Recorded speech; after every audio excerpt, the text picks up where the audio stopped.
Well, the Alaskan fireworks set off by Sarah Palin's decision to step down, well, it's igniting, David, a fresh debate about the future of the Republican Party. Is Palin leaving the political spotlight for good, or is she circling the wagons for a presidential run in 2012? During a news conference Friday, she appeared to leave the door open to either possibility. I've never believed that I nor anyone else needs a title to do this, to make a difference, to help people. So I choose for my state and for my family more freedom to progress all the way around so that Alaska may progress. I will not seek re-election as governor. With Senator John Ensign and Governor Mark Sanford both embroiled in sex scandals, where does all of this leave the future of the GOP? Here to make their case, Jason Lincoln's a political reporter and blogger for the Huffington Post, and Allison Kasic, a senior policy analyst with the Independent Women's Forum, where she writes the Inkwell blog. Allison, to you for Sarah Palin on Twitter today, she wrote the following: critics are spinning, so hang in there as they feed false info on the right decision made as I enter last year in office to not run again. Allison, actually her last year would not start until January, so why is she misleading like this? Hey, look, you know, this isn't the first time that she's misspoke, but she's still, I think, a great articulator of conservative values, and hopefully she continues to do that, whether it's as, but Allison, governor, how can as she have any credibility, or just a spokesperson. Allison, how can she have any credibility for conservative values when there she is misleading on her Twitter? She said at her news conference on Friday that she ran for office 4 years ago for governor. No, it was actually 3 years ago. Don't you think that maybe this is part of a deliberate effort by Palin to minimize the fact that, to make it seem like she's been in office longer than she really has?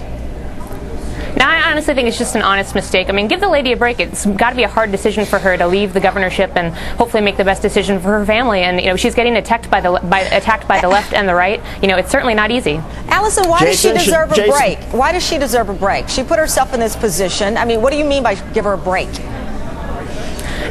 Let's assume that she has the best of intentions with this. I mean, people are just speculating all over the place, and quite frankly, a lot of it is total nonsense. I mean, she's making a decision that she feels is best for her family, and I'm willing to give her the benefit of the doubt on that, and I hope everything works out for her. Jason, the problem is that she hasn't given really any clear explanation. Do you have any understanding as to why it is that she did this and what the reason is?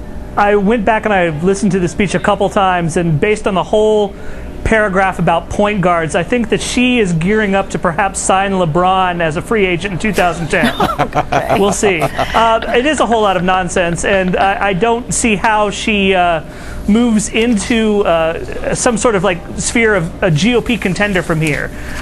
It's a long, long march now. I think that the only thing that separated that car chase from her erratic performance is that the guy in the car chase didn't blame the media after it was over. Allison, she also said that we can all learn something from our selfless troops. They're bold and they don't give up. If the troops don't give up, why is Sarah Palin giving up, and why is she citing them, and how on earth does that possibly help the Republican Party? Well, I don't think it helps the Republican Party, but she thinks it's going to help her family, and I don't think that we're here to second guess that. Who could blame her for being sick of politics right now? I think there's been more hatred and vitriol thrown in her direction over the last year and a half than any politician I've ever seen in my lifetime. I don't know. There's been a lot of hatred and vitriol thrown at President Obama from fringes of the right wing, but in any case, Jason Lincoln from the Huffington Post, Allison Kasic, the Independent Women's Forum. Thank you both. We appreciate it. Sure. David, Tamron. These people kill me saying that they've not seen more hatred directed at a politician when, as you rightfully point out, at President Obama, some of those rallies where Palin was present, people said kill him, lynch him, and the list goes on and on. Not just Obama, but through our nation's history, there's been hatred directed at many lawmakers, many of the first Jewish lawmakers to take a stand. I don't know what barometer these people are using when it comes to Governor Palin, with all due respect. Now, Tam, you're absolutely right. And right now you're seeing sort of the division in the Republican Party. There are some Republicans who do have some self-respect who say, you know what, Palin does not represent us. Her misleading, her erratic behavior, her strange behavior, that's not what the Republican Party is about. The Republican Party is about finishing the job. Well, those are Republicans who have some self-respect. There are other ones who are just towing whatever Palin line she wants for reasons I don't understand. She said she's a pit bull with lipstick. She can take it. She'll bite back. Yeah, I guess. We'll see. All right. Up next.